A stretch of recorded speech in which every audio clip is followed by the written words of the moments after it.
আমি তো এক কথা বলে দিলাম, গুজবে কান দেবেন না। আমি যদি এই কথা বলি তার মানে আমার জন্য গুজব।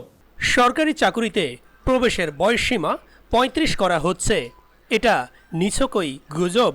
এ নিয়ে যা জানালেন জনপ্রশাসন সচিব।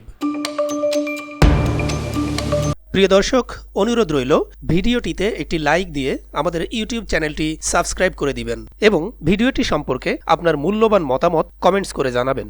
সরকারি চাকরিতে প্রবেশের বয়স ৩৫ করা হচ্ছে, এমন খবরে কান না দেওয়ার বার্তা দিয়েছেন জনপ্রশাসন মন্ত্রণালয়ের সিনিয়র সচিব ডক্টর মোহাম্মদ মোখলেসুর রহমান।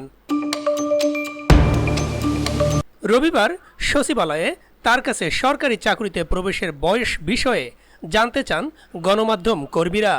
তখন তিনি এমন মন্তব্য করেন, সরকারি চাকরিতে প্রবেশের বয়স ৩৫ করা হচ্ছে, এটা নিয়ে অনেক জায়গায় নিউজ হচ্ছে, একটা দরখাস্তও এসেছে, আপনারা কি সিদ্ধান্ত নিয়েছেন জানতে চাইলে জনপ্রশাসন সচিব বলেন, আমার একটাই উত্তর, গুজবে কান দিবেন না।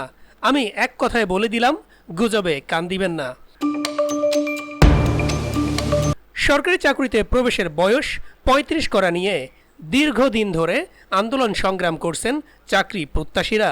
এ অবস্থার মধ্যেই সরকারি চাকরিতে প্রবেশের বয়স সীমার ক্ষেত্রে ৩৫ বছর এবং অবসরের বয়সসীমা ৬৫ বছর করার বিষয়ে সম্প্রতি বিসিএস প্রশাসন ক্যাডার কর্মকর্তাদের সংগঠন বাংলাদেশ অ্যাডমিনিস্ট্রেটিভ সার্ভিস অ্যাসোসিয়েশন থেকে মন্ত্রিপরিষদ বিভাগে একটি চিঠি দেয়া হয়েছে। এ দাবির বিষয়ে জনপ্রশাসন মন্ত্রণালয়ের সচিবের কাছে গত ১৮ সেপ্টেম্বর চিঠি পাঠায় মন্ত্রিপরিষদ বিভাগ। এর আগে গত ৫ September Bangladesh administrative service association মহাসচিব মোহাম্মদ মাহবুবুর রহমান এ বিষয়ে ব্যবস্থা নিতে মন্ত্রিপরিষদ বিভাগে চিঠি দেন।